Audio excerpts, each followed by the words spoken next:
Welcome,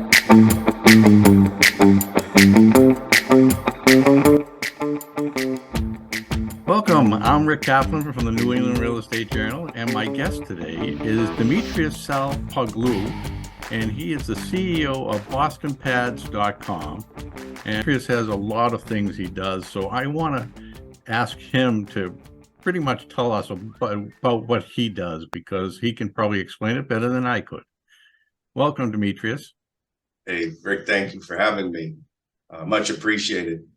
So Boston Pads itself really focuses on aggregating landlords and property owners and putting them into our database, and then making sure that they get the best information that helps and empowers them to get their properties rented and or sold, depending on their core philosophy or their business objectives.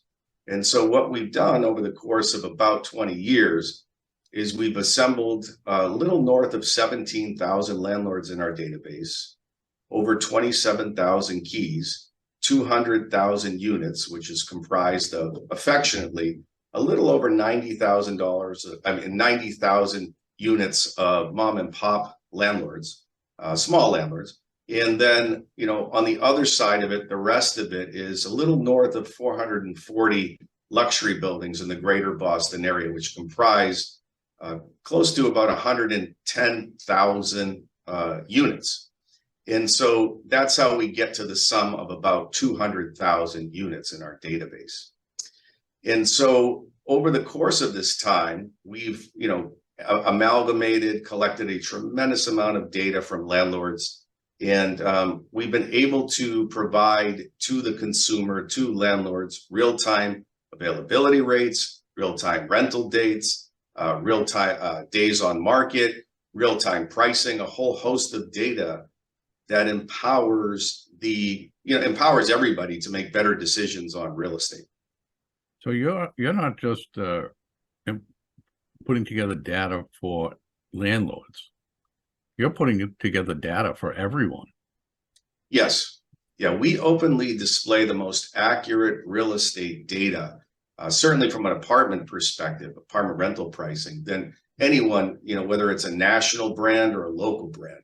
And that's kind of the core philosophy of our company itself, which is to provide accuracy so that people can make, empowering decisions quickly because they can trust the data. There's so much disparate data. And I've been in real estate and technology since 1994. And, having data integrity is super important. Having information at your fingertips can make the decision-making process a lot more condensed in terms of time and with a lot more confidence. And I think that's what we seek to do every day at our organization. So let's walk someone that is not really apartment or rental savvy. Let's walk them through where they would go to find out about rental apartments. And now you're not just focusing on the Boston market. Yeah, we cover the greater Boston area. Okay, so you don't go outside of that? Yes, we do. We go even outside the 128 belt. What happens is, as you get further and further into the suburbs, the apartment leasing density or the amount of apartments dissipates per se. So what happens is our data integrity deteriorates because there isn't enough information to give that type of incredible accuracy that we want to give. What we did was we created the RTAR, which is the real-time availability rate, which is basically every apartment from now renting until September 1st of 2023. It's a looking glass. We've already rented apartments for next September, if you can believe that. We've already rented a tremendous amount of apartments for June, if you can believe that, because certain markets fire off very early for a number of reasons. And so we can show the availability in that area. We can show when it's going up. We can show when there's peak activity during those periods. We can also show when it's going down. And we can also show the real-time vacancy rate. So those are two different numbers. Vacancy is just an apartment that you open the door, nobody's living there. The availability rate is a forward-looking indicator. And we break that down on Boston Pads by neighborhood, which is really important. And then we break it down by the price. So you can see studios, 1 beds, 2 beds, 3 beds, 4 beds, 5 beds. So the consumer is not blind to what's going on, and the landlords are not blind to what's going on in those specific micro markets. And so that's how we're able to help everybody make a quicker decision on renting. It also helps the landlords and property owners with selling, because it helps them to make mathematically based decisions on whether they want to reposition the asset or not. Maybe it's underperforming, and they can look at the real-time rents in that neighborhood, and they say, well, you know what? I'm going to put $200,000 into this property, and I'm going to fix it because it's worth it because of the rent. So the cost versus where the rents are, that's their target. So we can help landlords with a lot of strategic repositioning, if that makes sense. So the data helps everybody. It doesn't just help the consumer. It helps landlords. It helps everybody. Well, it definitely makes sense. Right now, the rents don't seem to make sense for the consumer. It might make a lot of sense for the landlords. Definitely makes sense for the landlords because it keeps going up. And, years ago when landlords would go up on the rent, it was like a $50 increase for the year. Now they're going up $300-$400 increases. It's how that isn't driving potential tenants out of the market. I don't know. Are you seeing any of that? So those are all great questions. Let me see if I can unpack those one at a time. So we've never seen a lower real-time availability rate and a real-time vacancy rate than what we do today. So it's incredible to look at, because in 2019 we had, factually, we had the lowest recorded unemployment rate in the history of Boston behind me. And so the economy was on fire, inflation was at zero. I mean, everything was firing on all cylinders, and we had a higher availability rate and a higher vacancy rate back then. So I think COVID caused some really interesting things to happen that I don't think any of us could have predicted or expected.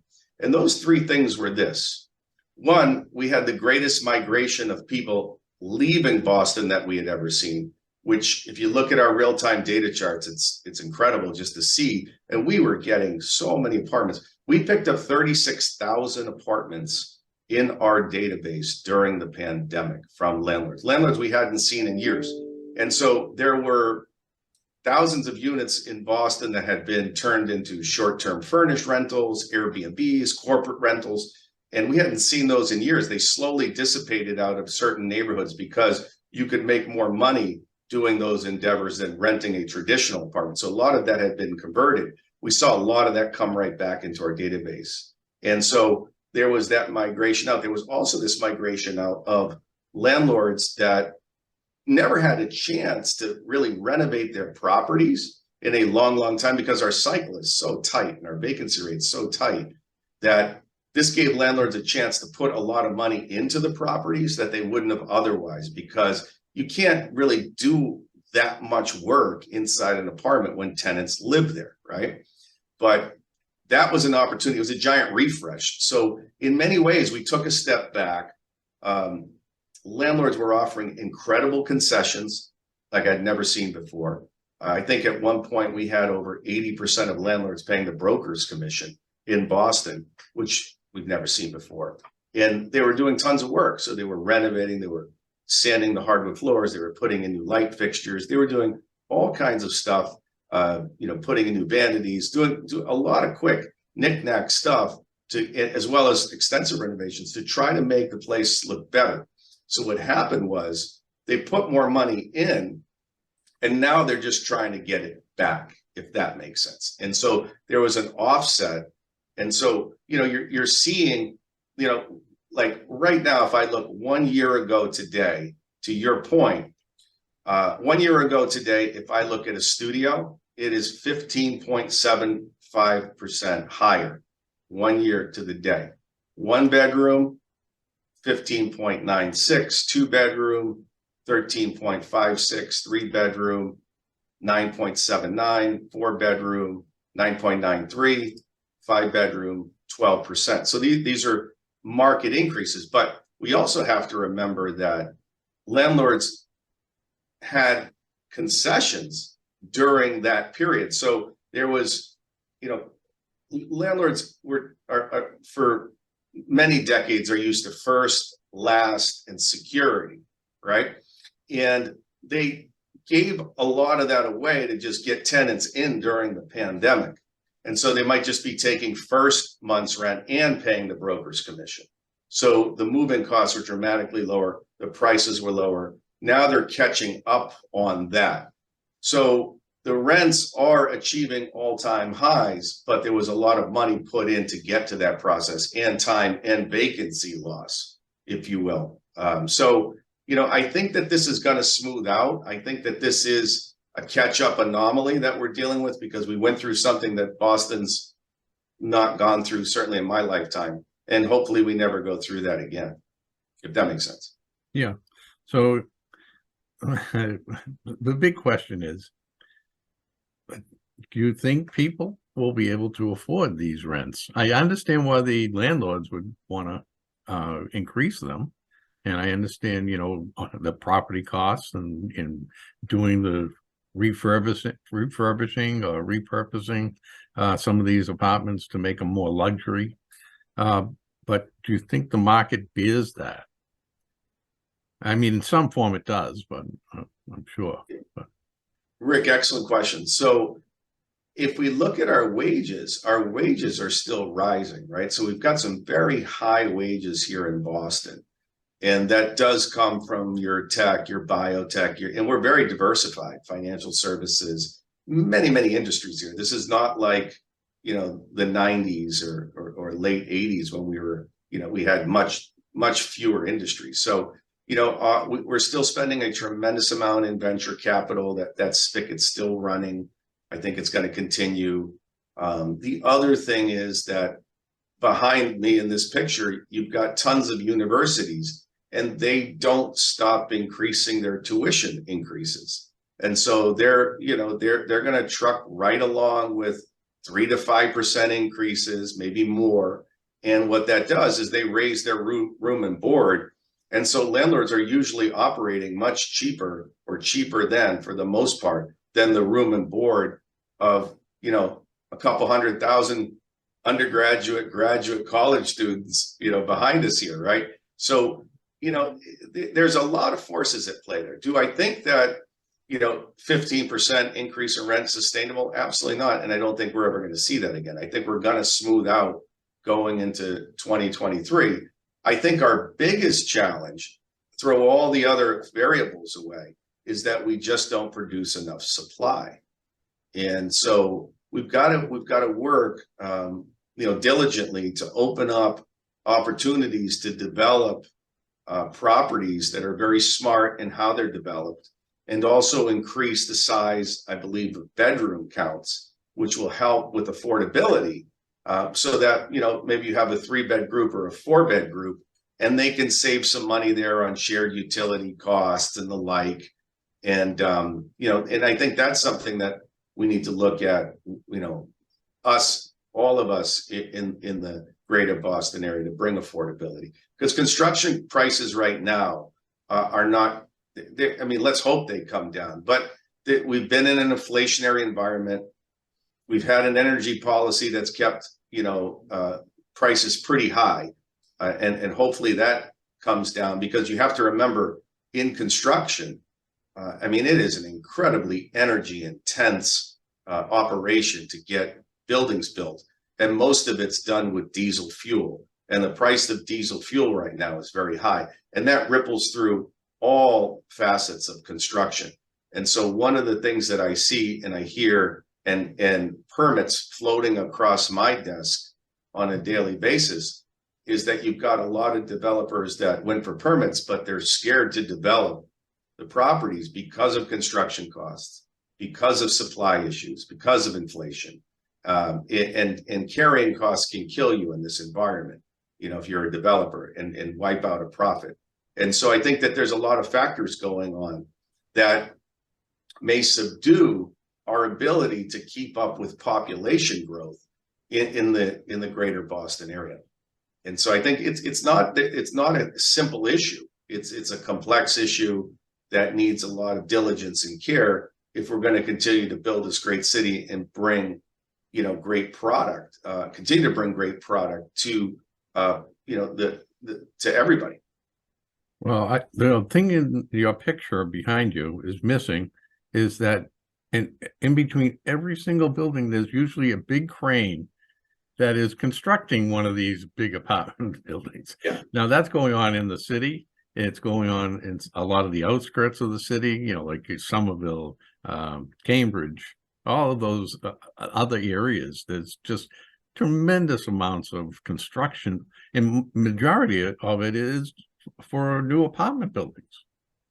Yeah, it's a really complex issue when if you, depending on whose figures you believe, but for the sake of easy argument, various studies have said we need about 30,000 units a year to keep up with population growth, and we never hit that number. So even though I think to your point, it's a valid one. You do, we've been in this kind of grow, crane, constantly build stuff. We're not hitting. So other parts of the state, there's been population decline, right? But the city is still doing well, even though maybe other parts of our state are not doing as well, right? And we're losing people there. So people are still flocking to the city. I think the city's still in.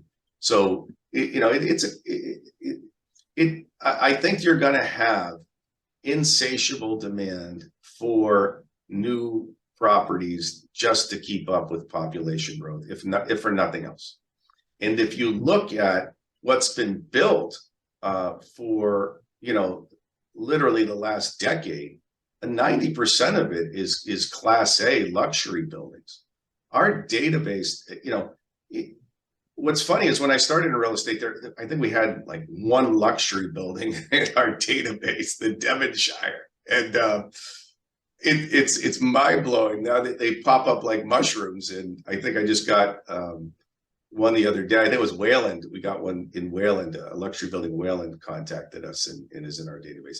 And so they are popping up all over the place. And then when you talk to the developers, they're like, look, because of how long it takes to get our permits, our architect, our engineer, meet with the neighborhood, meet and get it through the process and carry the land and all these other variables. That's the only thing that they can pencil to make it viable. So we're in this, it's kind of an interesting cycle. And I don't know if we have to look at,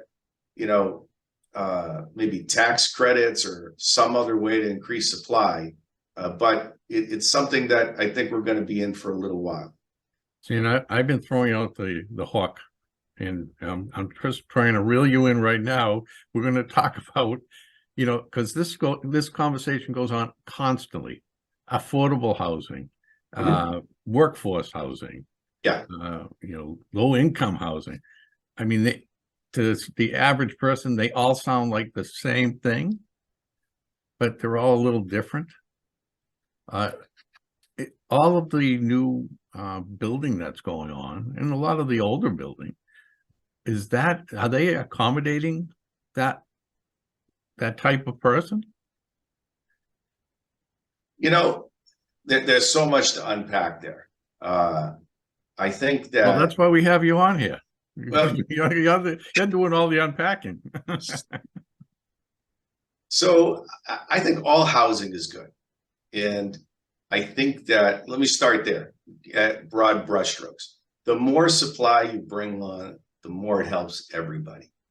Boston's an old city. We've got a lot of old buildings, a lot of triple deckers, 2 families. They're in midlife crisis. They're 100 years old or older.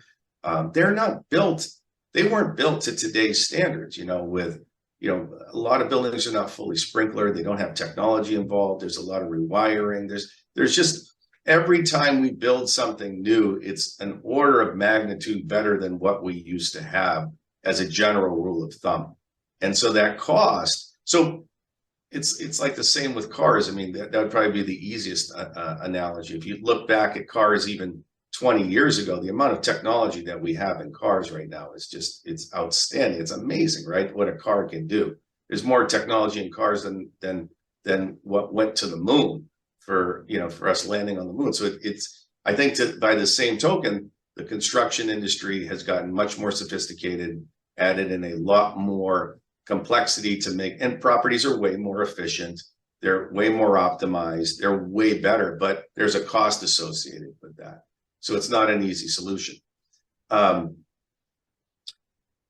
You know, kind of going back to my original statement, all housing is good. I don't think there's any housing. The more supply you bring on and the older stock that you take away in the process makes the city better, safer, stronger overall. So I think it's by all means necessary, you know, build and make sure that what we're building, you know, is for now and for the future. I do see some trends that I think are kind of interesting along those lines, is that not as many people in the city want cars. And so some maybe relaxing some of the, you know, the parking, or I should say parking space requirements to develop properties can help with building more properties, because, you know, we've folded into more ride sharing and other ways of commuting in the city. And so I think that also plays a part in that.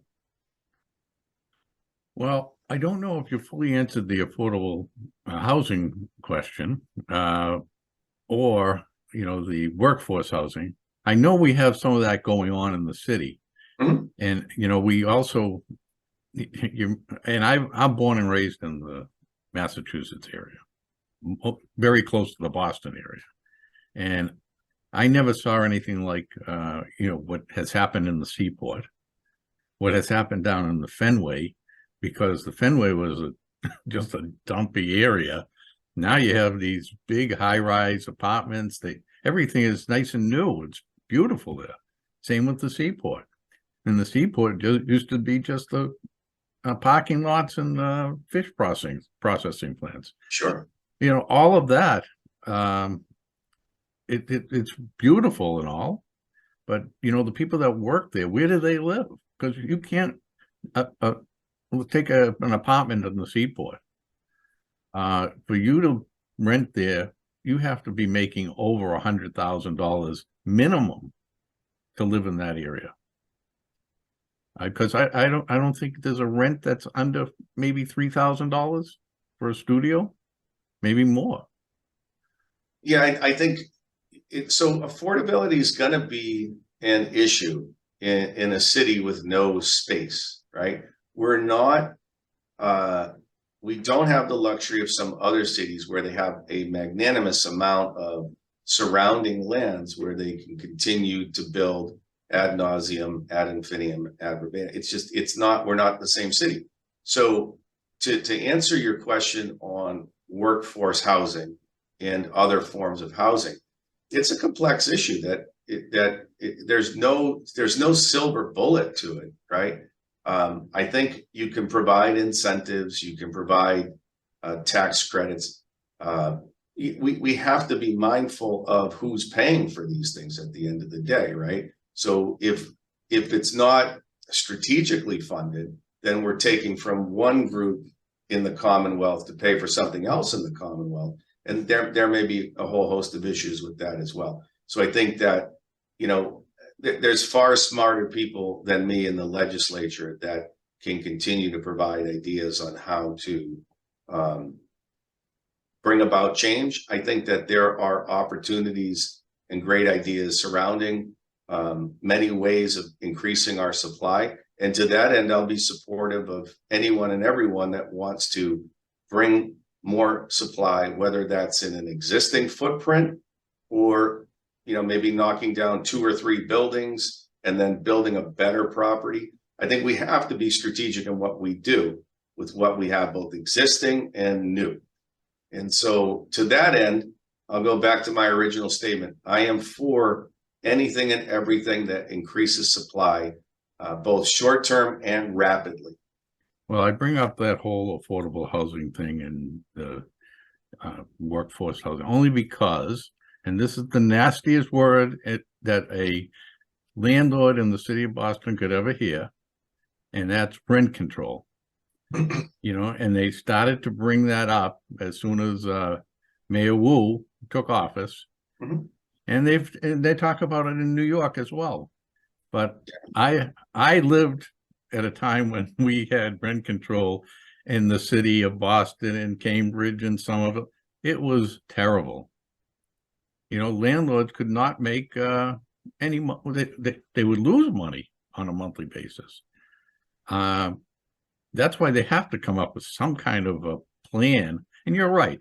It has to be a strategic plan that wouldn't harm the property owners, but it would also wouldn't devastate the renters as well.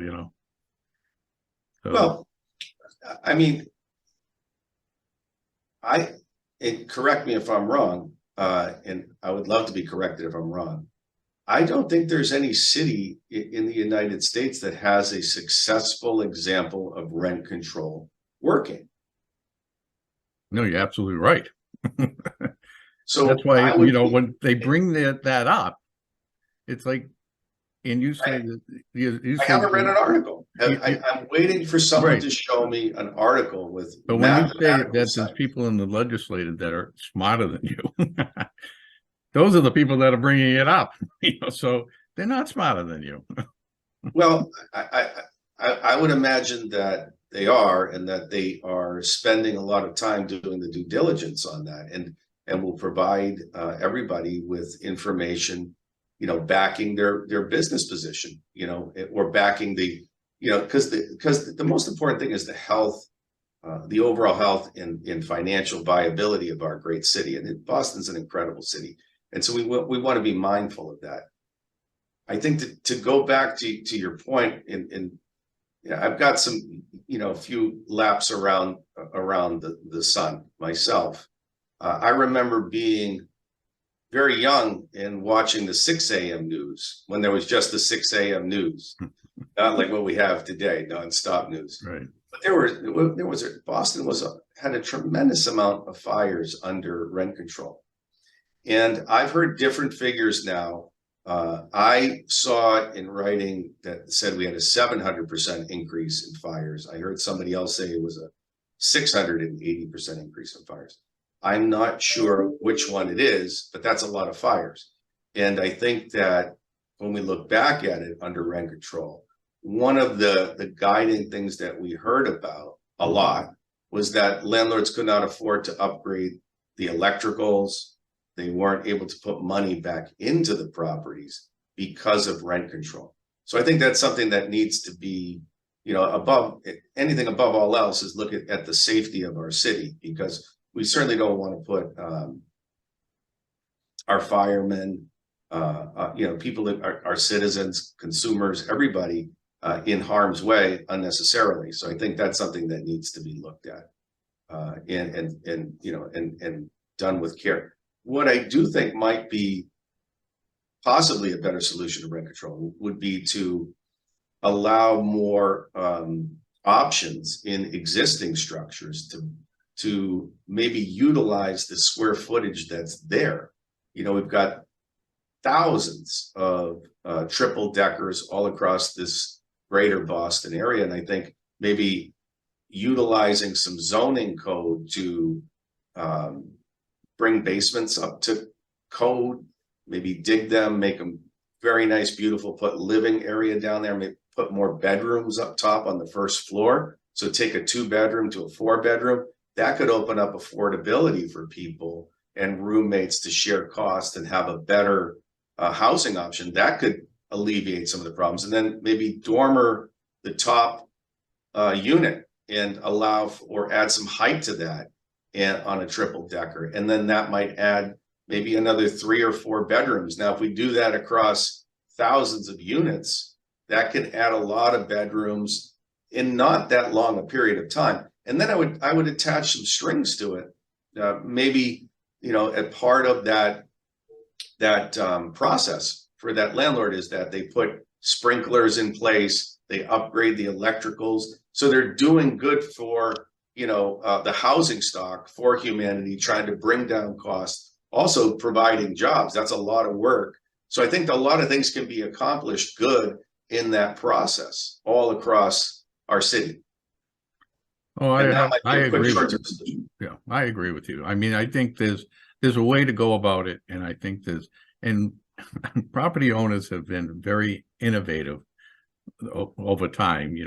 I remember, you're probably familiar with Harold Brown, the Hamilton company, talking about how he had come up with a garden apartment where he would put a couple of shrubs out in the front of the basement apartment or floor, and he make an apartment there, and landlords have been like that. He's a legend. Yeah, he was. Yeah. He was a legend. Love Harold. Yeah. But that's a lot of landlords had come up with different things like that, where they could increase their values of the property. They had a lot of added value to it. Yeah, I think you're on an excellent point. I think we've got some great legislators. I think that they need to bring in everybody from the business community and spend time with them, just hear their ideas on what we could do to increase supply. And I think that, okay, the other thing, let's talk about this, is that when we're building all these buildings, a lot of them are just studios, 1 beds, 2 beds. I think we need to address bigger bedroom counts in this city, so that we can even saving on utilities can be substantial in the course of a year, right? And that might save someone, well, certainly in a slightly lower rent, but also in utilities. They may save $3,000 to $5,000 a year by living in a larger bedroom apartment, and so that's some substantial savings if you do that for 3 to 5 years, and that can be a path to investing and getting ready to purchase your own property.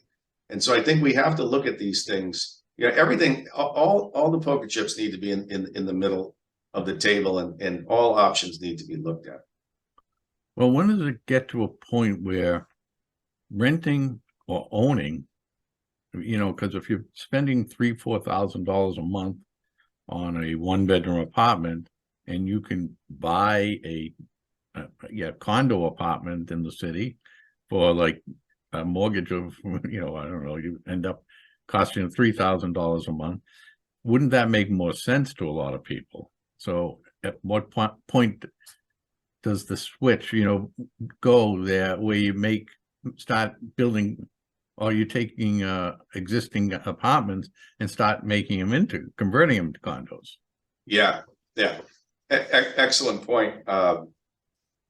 We started using some technology on Boston Pads where you could actually compare your apartment price and then show the option roughly at the same price to buy.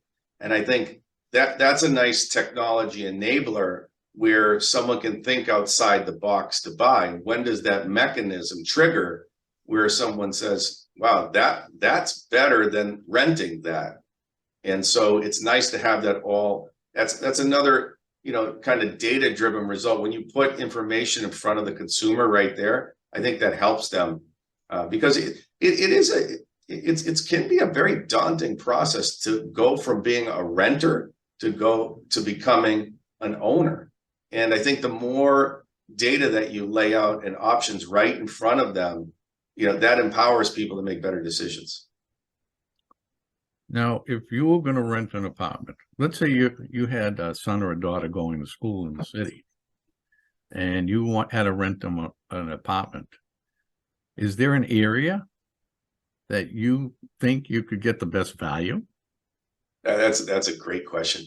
I love up and coming areas. I do, because I'm optimistic that we still have room to grow in this in this great city. And including all its suburbs. So I think my question would be, where did my son or daughter get enrolled in? And then, because there's so many different schools, right? You could be at Tufts on one end, you could be at Boston College on the other end, you could be UMass down by Dorchester, right? So there, I think that would be, once I understand where they would be going. Now, I think that you bring up a great concept there that I might just change a little bit. I might be looking at it and saying, why should my son or daughter rent?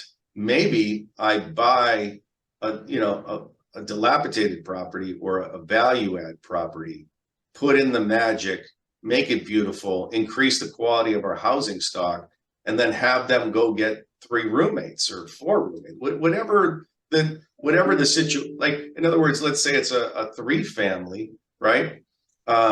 Maybe they know people at UMass Boston, and it's a dilapidated property in Dorchester. Maybe the best play is to find some friends. You live on the first floor. It's a 3-bed. You have 2 other roommates, and then the other one's a 4-bed and a 4-bed. So you renovate the whole entire thing, and maybe that's the better way to go. And I think then they could have a brand new party house. Well, that would not be the intention, but but they are college kids. It is what it is. We all had times in our lives when we went through periods of having fun. Yeah, nice way to put it. So you don't have any specific areas. There's so many great areas. But is there an area in the city or even outside, the outskirts of the city that is a good value right now?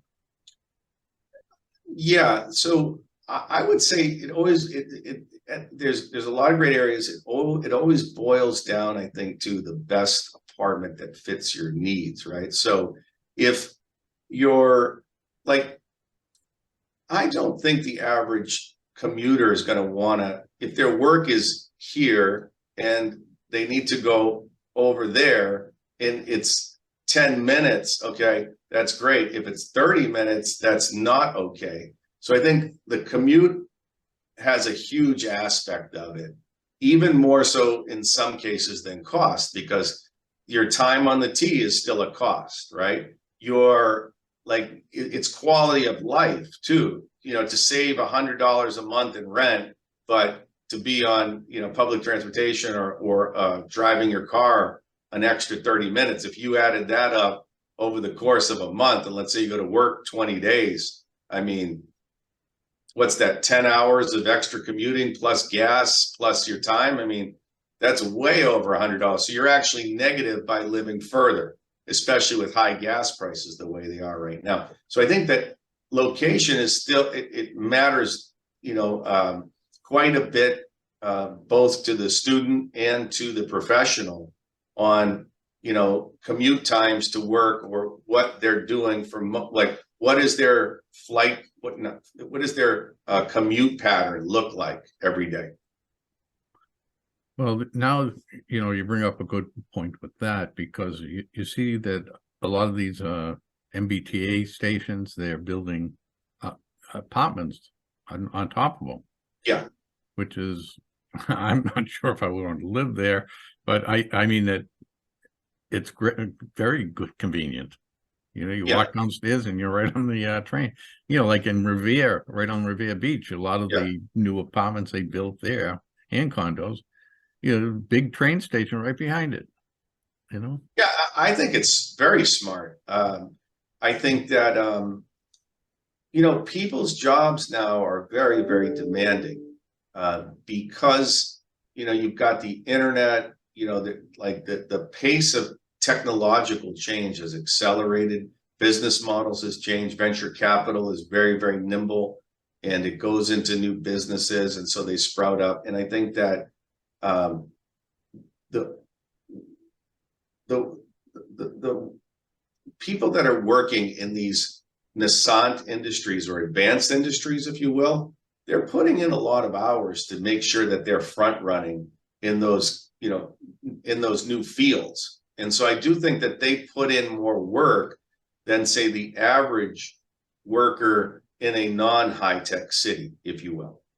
And so I think that really matters to them, is the convenience, so that they can keep their eye on their job and their career and moving it forward. And I think that's why they get paid quite a bit here in Boston, because it's a very, it's a very unique city where we're so tech heavy. And so I think that those things matter. Well, I think that we have expanded, which is a good thing, to the point where now you have some of the suburbs, the suburbs in the city, like Brockton and Lawrence and Lowell, where they have starting to rebuild them. So you have Salpoglou up in the Lawrence area, which he's done a fantastic job at making some beautiful properties in the area, and eventually that changes the whole area. And same in Brockton, downtown Brockton.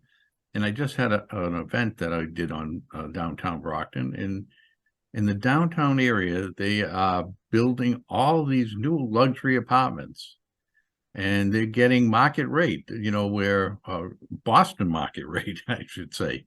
And they have, and they're full. People are leasing them. So, it's kind of forced the people to have to move into these areas that were run down, and it's changing the outlook of them, which I think is great, because I used to like to go to like Brockton when I was a kid. It was a great shopping area. A lot of people used to say the same thing about Lawrence. Great place to go. So I think that's going to bring those areas back. Which I always thought you needed the industry to come first to do that, but I guess you don't. See, I think you're bringing up a major point that I think can't be underscored, in that I think there is a shift because of technology, internet speeds, laptops, desktops, mobile phones, where people can do a lot of work from any location. Now, it may not be 100% as effective as going to the office, but 90% is pretty good.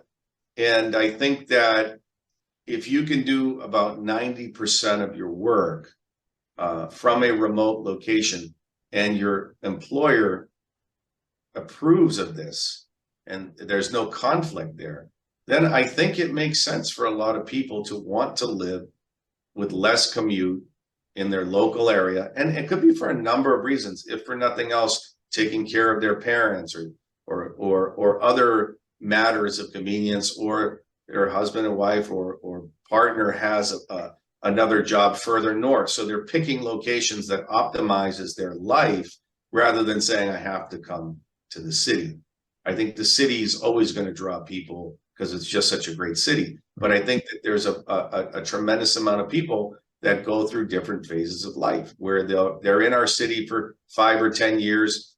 They've had their fill of their city and their restaurants and their this and their that, and they're changing their life pattern for their personal preferences, whatever those are, in a bundle of sticks of choices, and they move to an area. And I think that you're right. There's more opportunities opening up in these suburbs. And I think that's a great thing, because having more, great housing options all throughout the state of Massachusetts is where it should be for the greater good.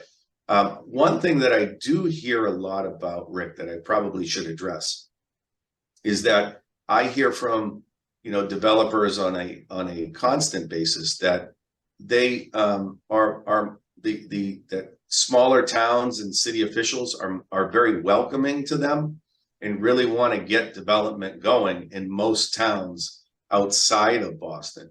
Whereas in Boston, they feel like the process takes a lot more time and effort, and it's a little bit more draining to them. And so I think that we should probably look at making it as inviting as possible across the board, across the state, to help developers get stuff done as quickly as possible. Be a Sherpa to them, be a guide. Government, I think maybe government's role should be a guide in helping the developers get it done quicker, faster, stronger, and not in any type of adversarial role, but in a very helpful manner, because the quicker we bring on supply, the quicker we bring down costs. So I think that should be a universal goal across the city and across the state.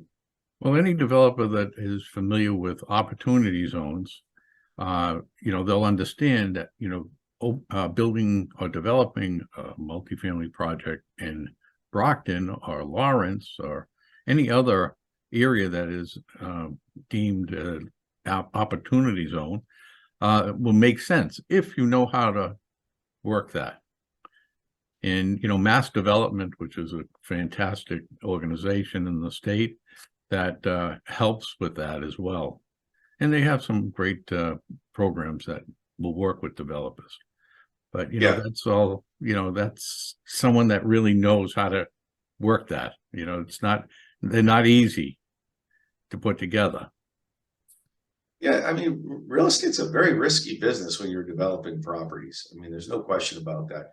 And for that assumptive risk and the amount of capital that you're putting into development deals, I mean, landlords or developers, they're risking a lot.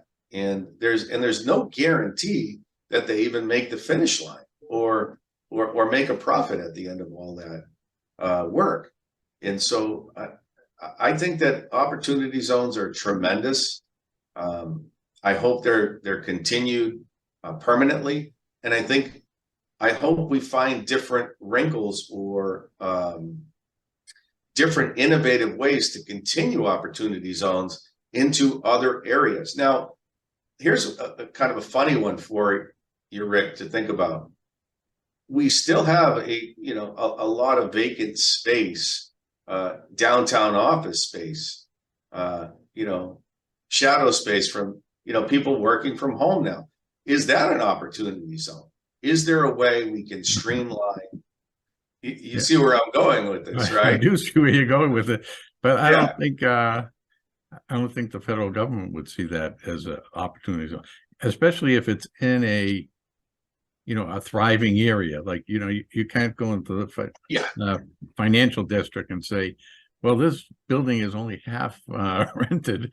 Can we zone it as an opportunity zone? I don't know if that would fly, but yeah, I haven't thought through it a lot, but I do think that there's no question when you talk to a lot of landlords downtown that they're sitting on some vacant space. And is that the highest and best use for that? Now, you've heard of a lot of companies going completely virtual. You've heard of a lot of companies moving out of state. You've heard a lot of companies downsizing their needs. You've heard a lot of companies moving into temporary or meeting temporarily at some of this shared space. Right. So the model's changed a little bit for sure. Yeah, I think that there's life science. A lot of them, have talked about life science labs and things like that nature that will take over some of that space. But the problem is that cost of repurposing that space for a life science operation is fairly cost preventative, because of the amount of utilities that you have to bring into the building. There's so many different issues that come about. But you're right. I mean, there's got to be another purpose for that, and with the lack of housing, that makes the most sense. Well, you remember, what I would remember quite a bit when I was young is I would drive by Fall River, I would drive down 195, I would go, and you'd see a lot of those beautiful buildings, and they were just vacant for the longest period of time. These were manufacturing buildings that just sat, fallow. Right. And I don't think we're going to get to that point in Boston. I don't, but I do think if there's some kind of financial incentive to increase the amount or the opportunity to bring some of those buildings to residential, the appetite's there. It's 100% there.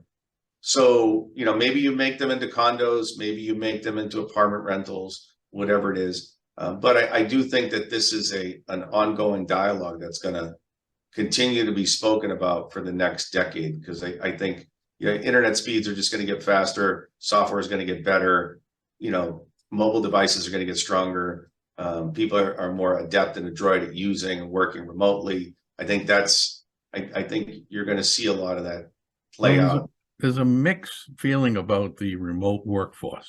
For sure. Because there's a lot of companies that are saying, well, we thought we wanted to be remote, but now we want to bring our remote people back into the office, or make them hybrid, where they'll be 2 days home and 3 days in the office. Yeah. And then you have companies that say, well, we want to go completely remote.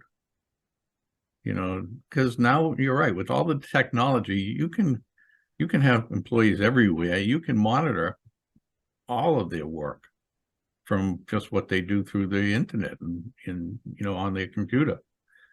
But God knows what's going to happen. If I had a crystal ball, I wouldn't be interviewing you. I'd probably be in the Bahamas sitting on a lounge chair by the beach with a pina colada.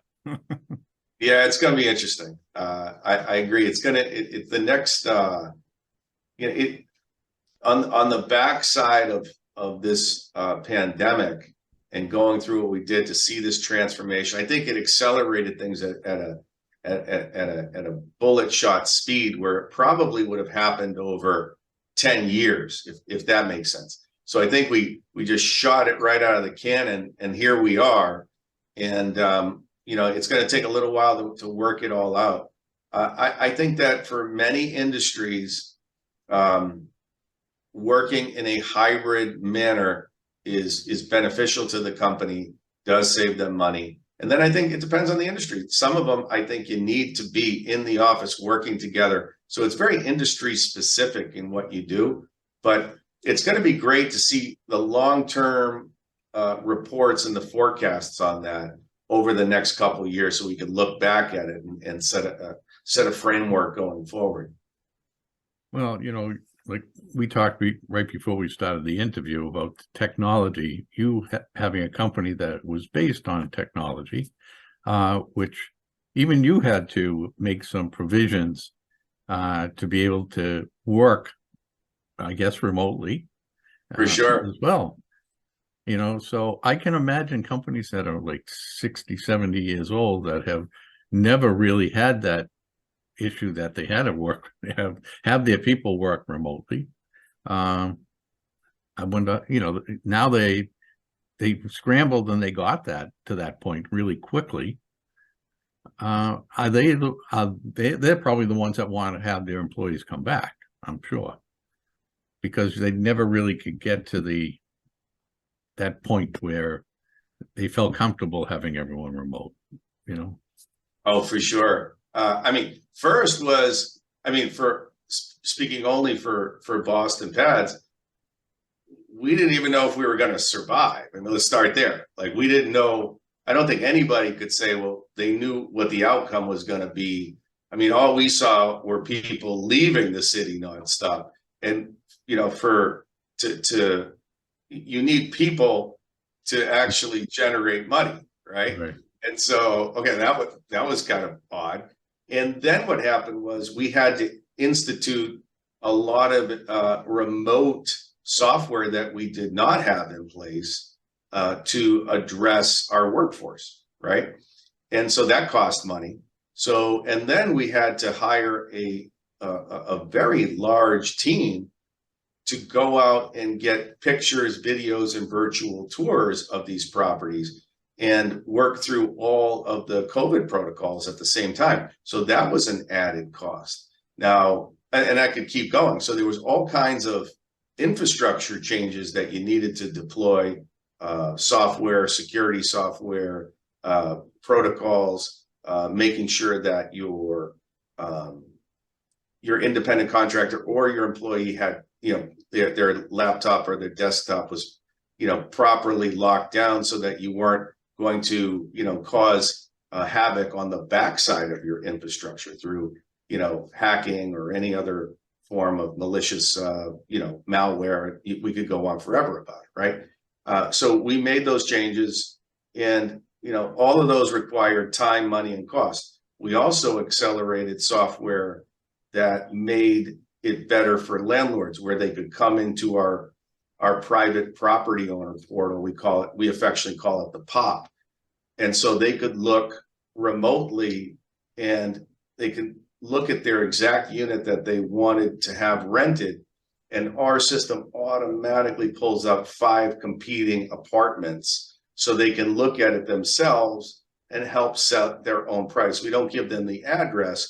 We give them enough information to look and say, well, my apartment looks better than that one, and they're at 3,200, so maybe I'll sell it at 3,300, or my apartment doesn't look as good as that one, I'll set it at 31. So we implemented a lot of technology changes where landlords could work with real estate agents, but also work on their own, work together in kind of that hybrid format, so they could make better decisions quicker, especially in a pandemic type of environment where everybody was hyper focused and hyper sensitive to the fact that, we had, such a high vacancy rate, an unprecedented vacancy rate, and an unprecedented availability rate.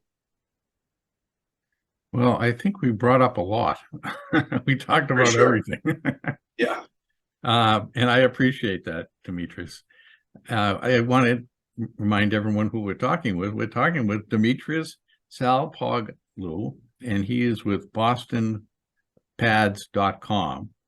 And if someone just goes to bostonpads.com and they want to find out more, or they're a landlord and they want to register their properties, or what, do they just go to bostonpads.com? Yeah, we have a landlord section on our database. They can fill in all their information. We can help them with their strategic pricing. We can help them facilitate renting and selling of their property, do an analysis on what it could be rented for, post, pre-value add, post-value add, meaning, if we put in X, can we get Y? And we can also, help them sell their property, look at market comps.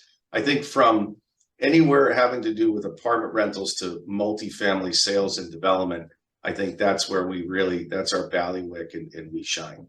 And so going to the website, you fill out your information, we'll get back to you immediately, or you can just upload all your information directly, and we'll check that with you, make sure it's straight, and we'll get it out into a broad audience. In fact, a very broad audience. What we do is we use. So you have a portal for tenant. Someone's looking to rent on there. Yeah. So what we have, tenants can, or we'll call them clients. Clients can come to our website, pick their exact preferences, neighborhood, price, parking, pets, whatever, specificities that they require or would prefer. And then what we'll do is we'll automatically do a drip campaign showing them preferences, and then setting up showing times for that consumer to see that property as quickly as possible. Here's what we know, no matter what, a properly priced apartment in Boston, it's going to rent, really quickly. In fact, I'm looking at the median days on market right now. My real-time report says 13 days. So it's not very long, Right. And this, what's funny is that it actually works against now, most people that have great attention to detail, right? They take their time to make a decision. It kind of works against them in apartment leasing, if you think about it, because of the short cycle of how long an apartment's out there. So really, the best experience for renting an apartment and getting the best apartment in Boston is to see the most apartments as quickly as possible while everything's fresh in your mind, so you're not grabbing the second best apartment, if that makes sense. Yeah. And I think that's what we've done. We've gotten such a wide diversity of great landlords that we, and it's, we're a local company. We work here in Boston, work with all our local landlords, and we want to make sure that someone goes from beginning to end as quickly as possible, see all that stuff, and feel good that they grabbed the best apartment. That's great. Well, I want to thank you again, Demetrios, for joining me.